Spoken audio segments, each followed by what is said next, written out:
Before I went into the seminary, my first degree was in industrial engineering, with an emphasis on being productive in the workplace as well as machinery layout. The saying for industrial engineers is, work smarter, not harder. To find those little ways that you might be able to lower one's workload or make things more efficient so that things will come out more quickly.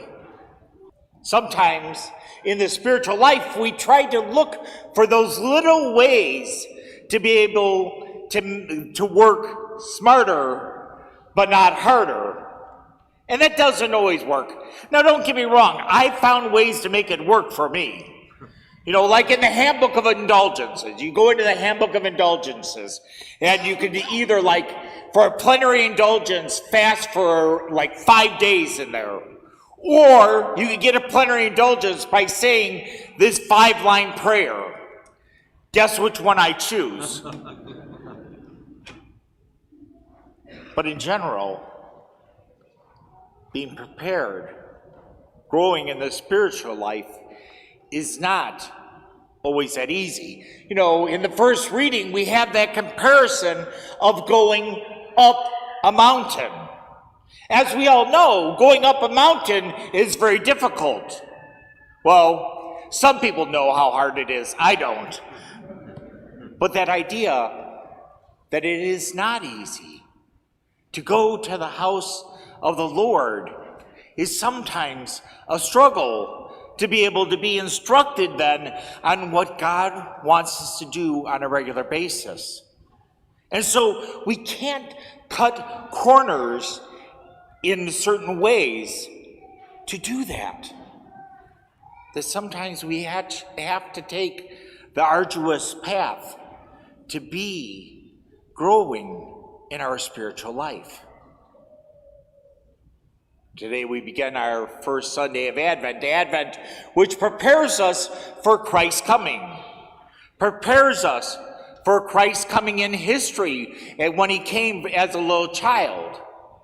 But Advent's also about preparing to meet Jesus Christ when he comes again in all his glory. The time of preparation. Not knowing when Jesus Christ might come again in all his glory, but always being prepared for it. Preparing. For Christmas, we have a lot of preparing to do. You know, that we need to go out and buy the gifts.